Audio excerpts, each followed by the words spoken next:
Y para analizar lo que ha pasado en esta jornada y lo que se espera del cambio de mando, nos acompaña Ignacio Imaz, cientista político y gerente de Imaginación. Ignacio, un placer, gracias por acompañarnos. Hola, ¿qué tal? Buenas tardes. A ver, termina la transición, que fue, no voy a decir tortuosa, muy extremo, pero estuvo compleja y nadie esperaba que fuera un jardín de rosas, digamos, el cliché. O sea, se supone que no, al menos eso decía el manual, entendiendo de que teníamos dos presidentes, uno entrante y uno saliente, que están en las antípodas programáticas e ideológicas, si se quiere. El protocolo ¿cierto? de la República dicta que esto se mantiene y después empezamos con aquí y allá recriminaciones. Bueno, aquí... O sea, tuvimos un bache importante la semana anterior, ¿cierto? Sí. Donde al final uno trató de mentiroso al otro, el otro de inadecuado en el comportamiento. Después, al parecer, ambos recularon en su comportamiento, ¿cierto? Enhorabuena para Chile, ¿cierto? Porque al final del día, ese tipo de comportamientos en la élite política solamente impacta de forma negativa en la ciudadanía. Dice, esta gente puro se está peleando. Oye, déjame ir a ese punto porque muchos podrían decir, bueno, pero ¿qué tanto? Que se haya levantado una reunión, que haya hecho declaraciones, que el presidente Gabriel Boric haya bajado molesto de hablar que yo no voy a rectificar porque eso es una mentira, yo no voy a hacer eso.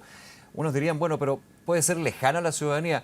No tanto, no tanto, porque evidentemente lo que se dio el domingo fue una visión bien transversal de las dos partes de, bueno, tenemos que encontrarnos nuevamente el miércoles y tenemos que mostrar que el Estado chileno sigue funcionando y sigue funcionando bien, ¿no?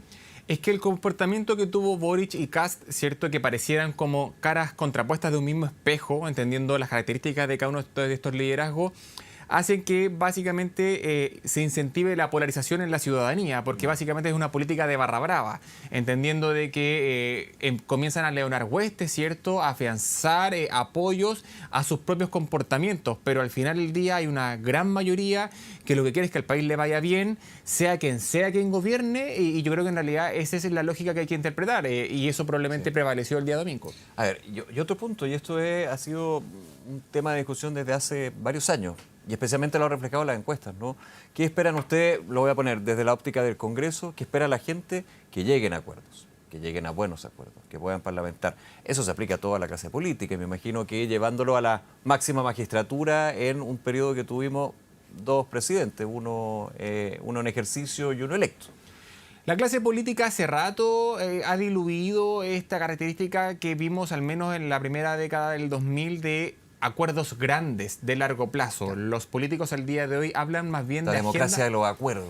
por así denominarlo, ¿cierto? Pero hoy día, al día de hoy, los programas de gobierno, principalmente de quienes ganaron las últimas dos elecciones presidenciales, hablan de un programa de corto plazo. Habla de los dolores de la ciudadanía al momento de la elección, al momento de la campaña, pero ni en Boric en el año 2021, ni en Kast en el 2025, hablan de políticas públicas de largo plazo, ¿cierto? De cómo, por ejemplo, mantener un crecimiento al 4,5, 5 puntos, ¿cierto? En el país.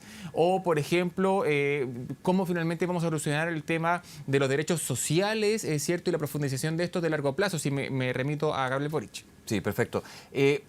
Vamos a ir por parte, pero quiero comenzar, digamos, de un punto a punto en lo que tiene que ver con el cierre de la administración Boric. Claro, podríamos hacer un balance y estaríamos dos entrevistas, digamos, hablando de los distintos puntos, del cambio, digamos, que ha pasado en otros gobiernos en términos de un programa en campaña y que termina cambiando radicalmente, para qué decir lo que fue Piñera 2, que es un ejemplo bien vívido nomás, hay que pensarlo.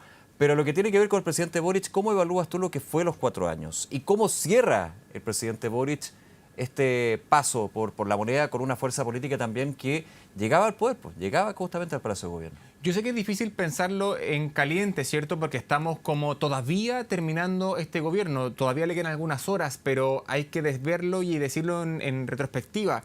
Boric es una reproducción del momento que vivíamos en el año 2021 en la lógica de lo que pasamos en la crisis social y política de octubre del 2019. Y en esa línea, básicamente, Boric sale electo con un discurso de profundización de derechos sociales, ¿cierto? Y un cambio al modelo de desarrollo. También, hay que decirlo, el Frente Amplio logró pegarle el palo al gato, si se quiere, en tanto...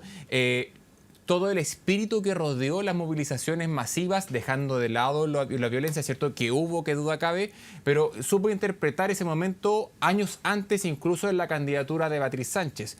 Dicho eso, lo que también el gran pecado que cometió el presidente Boric y su administración es no entender Primero, de que los cambios de las prioridades ciudadanas. Cuando comenzó a ponerse la prioridad ciudadana en términos de seguridad e inmigración, pareciera que la administración Boric no lo logró ver, ¿cierto? Y recién en septiembre, cuando se instaló Carolina Toá en el Ministerio del Interior, pareciera que ahí entendieron, o al menos la vieja guardia se dio cuenta de que había que ir por esa línea. Y por otro lado, que representaba la llegada de la ex concertación, así es, ex nueva mayoría en parte, pero por sobre todo del socialismo democrático en pleno. Claro, si uno va a los albores, las primeras luces del gobierno del presidente Boric, se había. Carlos Monte era una figura emblemática, digamos. Muchos hablaban de Mario Marcel, pero que no era militante, digamos, de los partidos pero una figura totalmente relacionada, por ejemplo, lo que fue la primera reforma Comisión Marcel durante Michelle Bachelet. Pero entra Carolina Toá y uno podría decir que era el punto de inflexión y esto luego del proceso constitucional, que ayer lo decía en una entrevista con don Francisco en Canal 13, fue una de las mayores derrotas, claramente. Lo ha dicho el gobierno varias veces, hay que decirlo. O sea, si lo vemos en un proceso constituyente, el primero, probablemente el haber amarrado su suerte a todo lo que conllevó ese proceso, ¿cierto? Y no haber intervenido directamente el proceso, fue un gran pecado y un gran error de Boric y su administración. Era difícil que pudiera intervenir directamente. Pero lo que hizo Boric al final del día es amarrar su suerte, incluso su agenda legislativa. Por ejemplo, veamos lo que fue la reforma previsional. Se demoró alrededor de 8 meses en presentar un proyecto de ley, entendiendo que estábamos esperando qué es lo que ocurría con la convención. Lo que dijo abiertamente el ministro Jackson en su minuto. Ministro Sexpress, luego ministro de Desarrollo Social, pero decía. Claro. Y también no olvidemos que ese cambio de gabinete en septiembre del 2022 diluyó esta teoría o esta hipótesis de Jackson también de los conos concéntricos, de ver cuáles eran los anillos de poder cercanos al presidente o más lejanos al presidente. Socialismo democrático, la izquierda tradicional, estaban bastante alejados de lo que era el círculo de poder más cercano al presidente, a diferencia de lo que era el PC y el Frente Amplio. Entiendo que, incluso, digámoslo, el 2021 en el servicio electoral al PPD le dijeron que no en la puerta del servicio electoral a llevar a cabo una primaria. Bulladísimo. Completamente. Entonces, al final, cada una de las banderas que intentó... Son cosas de la política. De hecho, perdona por llevarte al día de hoy, pero lo estábamos viendo en el Congreso. Mañana cambio de mando, pero también cambio en la mesa de la Cámara de Diputadas y Diputados, cambio en la corporación, también en la mitad del Senado. Y todo aparece, porque esto es hasta último minuto y siempre ha sido así, y los acuerdos administrativos a veces se cumplen, a veces no. Hay historia reciente de que Pamela Giles del PDG podría llegar a ser presidenta de la Cámara con apoyo del oficialismo completo. Y Pamela Giles, la diputada Pamela Giles, si no una de las mayores críticas, por lo menos en lo público, de Gabriel Boric y del gobierno desde el primer día. Es que por eso se transforma en inentendible la estrategia que está llevando a cabo las izquierdas a la hora de darle a Pamela Giles y al PDG particularmente al menos una presidencia, y va a ser la presidencia de inauguración del año legislativo, ¿cierto? Uno no entiende por qué, primero, tal cual tú dices, esta cuestión de ser la más crítica de las críticas respecto a la administración Boric, incluso con un lenguaje, si lo vemos coloquial e incluso vulgar, si se quiere, uno dice, bueno, pero ¿qué es lo que ocurre? Vi una entrevista a la ministra Orellana diciendo de que en realidad esto es una estrategia detrás. ¿Cuál es la estrategia? ¿Horquillar y presionar a la futura administración de Kast? ¿O básicamente intentar crear una mayoría que a mi juicio es espuria dentro de la Cámara? Uno pensaría que sumar al PDG en lo inmediato, que es una fuerza que se renueva con una potencia distinta. Pero lamentablemente el PDG, hay que decirlo, si uno lo mira desde el deber ser de lo que es la democracia liberal, es una cuestión populismo de manual, ¿cierto? Y básicamente conlleva todo lo que no debería ocurrir en una democracia sana. Sobre todo un liderazgo como el de Pamela Giles, que básicamente su única agenda legislativa ha sido los retiros anticipados de fondos previsionales. Entonces es inentendible, poco explicable para la ciudadanía, particularmente para su electorado, de por qué las izquierdas le están dando una mayoría al PDG. Entiendo que también el acuerdo serían 2 años para el PDG dentro de la testera. Entonces no se entiende mucho. Sí. Entonces, pero claro, si uno lo mira desde la otra vereda también, es como, ¿por qué el Partido Republicano? Entiendo que también esto es parte del comentario, ¿cierto? Insistió en el nombre del diputado republicano Agustín Romero, que tiene la versión a priori de las izquierdas, ¿cierto? Cuando uno hubiera pensado que la mejor opción, y voy a volver a la moneda, digamos, pero es que está bien interesante esto, uno hubiera pensado que la mejor opción para unar fuerza era alguien más moderado, podríamos decir, alguien de Chile Vamos, no sé, estoy pensando en algún RN, no tengo idea, pero... O sea, se supone que el nombre inmediato. era Alessandri el que iba Jorge el que Alessandri estaba la UDI. dentro de la Que negociación. calzaba dentro de, claro, la UDI, digamos... Bueno, No, sí. pero sí, sí. Pero ojo, esto es parte... Nada contra ellos, ¿no? Pero yo digo, si estas negociaciones son así. Pero esto es parte también de Todo lo contrario. de cómo se están creando las dinámicas dentro de la política. Eso. Y déjame volver, perdona Ignacio, Sí, por supuesto. para volver a lo que tiene que ver con el gobierno de hoy. Y en esas dinámicas, porque claro, lo que está pasando con quién van a ser la mesa de la Cámara de Diputados, quienes pasan del oficialismo a oposición, un poco va por esa línea, por eso hacía el contexto. ¿Cómo crees tú que cierra el gobierno del presidente Boric? Yo creo que cierra mal. En distintas áreas, ¿cierto? Porque básicamente todas las banderas que intentó instalar Gabriel Boric en lo retórico y en lo programático se fueron derrumbando poco a poco. O sea, probablemente la gran herencia que deja o el legado que se denomina Gabriel Boric o el gran resultado que deja Gabriel Boric en el sistema es la reforma previsional. Una reforma previsional que es más conservadora incluso que la reforma previsional de Sebastián Piñera en su segundo mandato, que ya era conservadora. Ahora, ¿cierto? hubo que ceder y se dijo en la forma. Sí, claro, pero Gabriel Boric prometió el derrumbe completo de lo que era la industria de fondos no es la previsionales. que se presentó inicialmente. Ahora, el presidente también ha destacado otros, como por ejemplo leyes como Papito Corazón, el copago cero, que él dice quizás no es tan comentado o conversado, digamos, en la élite, pero las personas lo sienten y le felicitan por eso. Se entiende que no se ha conversado en la élite, sin embargo, que no se ha conversado en la ciudadanía, yo creo que en realidad ahí también es un sesgo del presidente, porque este gobierno, cuando adolece de la gestión, adoleció también de la gestión comunicacional. Y cuando no es capaz de comunicar de forma eficiente a la ciudadanía, mire, estos son nuestros logros, ¿es cierto? Básicamente, esta narrativa, relato de la estabilización del país, se diluye o se derrumba porque al final las 40 horas, por ejemplo, que es uno de los grandes logros de esta administración, como que las personas no logran vincularlo directamente con la administración Boric, ¿cierto? La ley Papito Corazón tampoco, o como que no lo logran interpretar. Por ejemplo, la cifra de la rebaja o la baja de 20% en la tasa de homicidio la semana pasada, como que pasó medio colado entre tanto humo político, ¿cierto? Siento que seguridad inicialmente no era... Era una prioridad, sí, pero no era la primera prioridad de este gobierno y tuvo que cambiar radicalmente a llevar varios proyectos que en algún minuto uno no hubiera pensado que iba a llevar. O sea, cerca de 60 proyectos de ley se tramitaron en esta administración respecto al tema de seguridad y eso es como... Que se ve también como un logro, pero desde la oposición, pasado mañana, de hecho, oficialismo, se dice, bueno, claro, pero porque les votamos la mayoría, salvo contadas excepciones con el Partido Republicano. Eso es cierto, pero y también habla... Digo en términos de lo que se habla del balance y el legado, digamos. Ahí. Y eso también habla un poco de la lógica identitaria, si se quiere, de algunos sectores del oficialismo. Algunos sectores del oficialismo pudieron haber seguido un poquito más, ¿cierto? Los más duros de la izquierda, ¿cierto?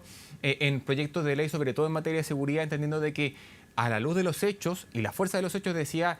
En realidad, el camino que hay que tomar es cambiar un poco la agenda. ¿Se puede cumplir con los derechos sociales y su profundización? Sí. Sin embargo, no hay que obviar y omitir de que hoy día las prioridades legislativas, o la prioridad ciudadana está en otra cosa y tiene que ver con orden y seguridad. Pero también es importante señalar que la percepción de inseguridad en la población es bastante más alta incluso de lo que realmente ocurre en la calle. Ignacio, déjame pasar a lo que va a ser a partir de mañana.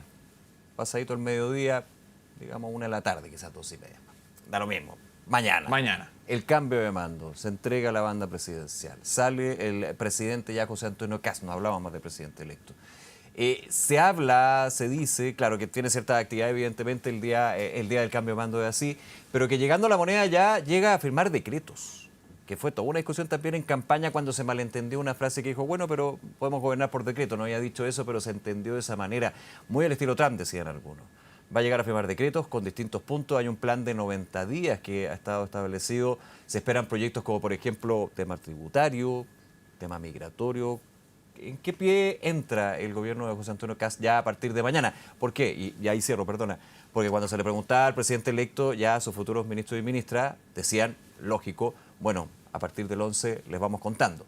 El 11 es mañana. Y ahí ya esa justificación, no excusa, esa justificación ya no. Bajo la lógica de las expectativas, ¿cierto? Y las altas expectativas que generó Kast en campaña por temas de orden, migración y economía, ¿cierto? Kast tiene que hacer... Ignacio, ¿te puedo interrumpir un segundo? Sí, por supuesto. Déjame ir para el Palacio Cauciño, allá en Santiago. Agenda intensa que lleva a cabo el presidente electo José Antonio Kast. Ignacio, vuelvo contigo, gracias por el tiempo, ¿no?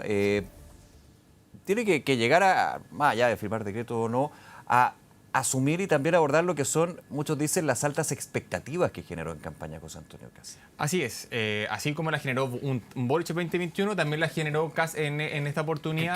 Campaña presidencial siempre. Así o sea, es. ¿quién no lo haría así? Y por lo tanto, a mi juicio, yo creo que en realidad esta firma de decretos tal vez no van en una lógica tan profunda en términos de políticas públicas concretas, entendiendo que también hay esta como fantasma de una regresión más bien de corte autoritario en la firma de decretos y no pasar por el Poder Legislativo, que es básicamente donde se hace el debate público. Pero medidas efectistas, comunicacionales que impacten, por ejemplo, los niveles de victimización de las personas y que se entiende que se está, por ejemplo, respaldando a carabineros o llevando a cabo mayor seguridad en algunos lugares, como por ejemplo las fronteras, ¿cierto? O ciertos lugares específicos donde hay hoy día zonas críticas a nivel de seguridad y orden público. Yo creo que en realidad eso cambia la percepción de que se están haciendo cosas. Es el punto, porque hablemos de la expectativa realidad, dirían algunos, con la dificultad que tiene el poder abordar este tipo de materias, ¿no? Seguridad, clave. Primero estuvo la campaña, fue parte del discurso del entonces candidato José Antonio Kast, distintos programas con nombres llamativos comunicacionalmente, plan Cancerbero, etcétera, etcétera. Ahora, recuerdo yo, por ejemplo, y ahí llevo el análisis, cuando se nomina y se habla de la exfiscal de Tarapacá, ahora exfiscal regional de Tarapacá, la fiscal Trinidad Steiner. Se le preguntaba al ministro de Seguridad Pública, va a llegar la exfiscal, ¿qué le parece?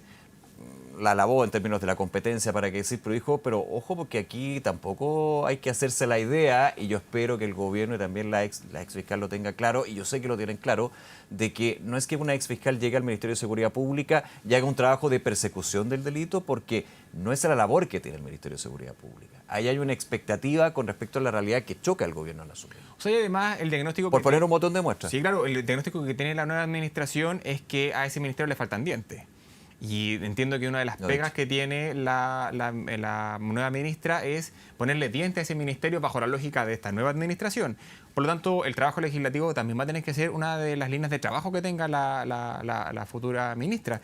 Entonces, al final uno dice, bueno, uno entiende cuál es el perfil que le quiere dar la ministra Steiner, ¿cierto? Pero finalmente esto va a ocurrir. ¿Cuál va a ser el perfil que se le va a dar? Ella ya ha tenido actividades, entiendo, a nivel público, ¿cierto? Distintos municipios de variados colores políticos, hay que decirlo. Así es. Que si uno lo valora o le da un giro, se supone que desde ahí se está construyendo la seguridad. Pero tal cual tú dices, o tal cual, mejor dicho, dijo el ministro Cordero, no, un ministerio no es la persecución del delito. Para eso están realmente las policías y realmente está el Ministerio Público. No es la pega misma de un ministerio. De la coordinación y el tema de los recursos también. Así es. ¿Para qué decir el tema de déficit fiscal?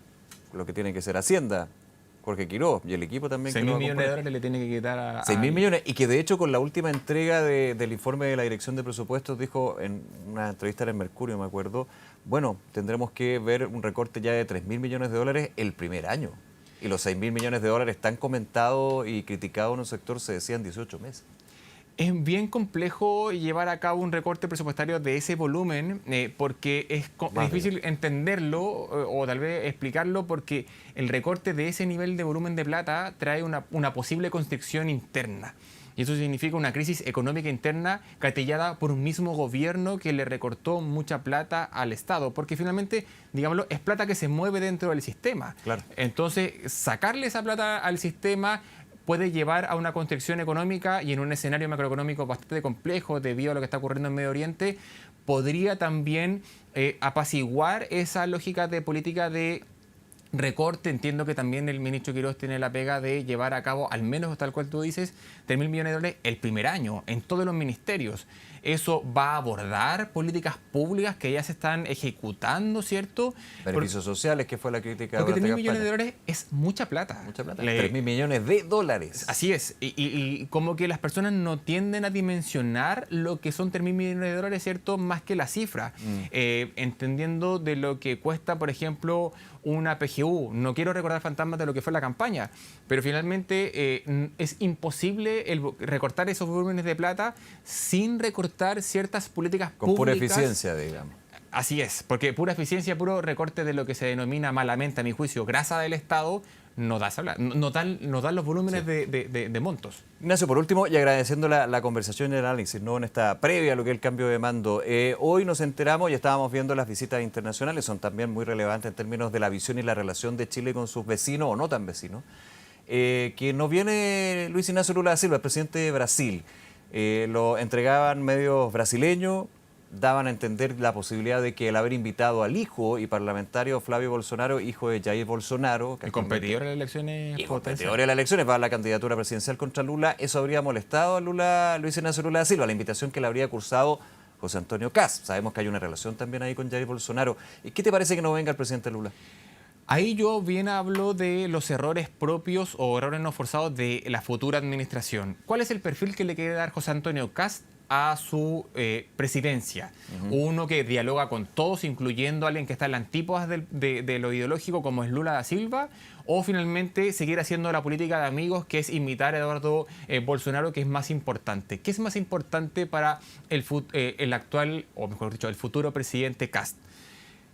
Desde mi punto de vista, ¿cierto? Uno diría, bueno, en realidad debería ser más transversal en su diálogo, entendiendo de que lo que él busca es la unidad nacional más que hacer política de nicho.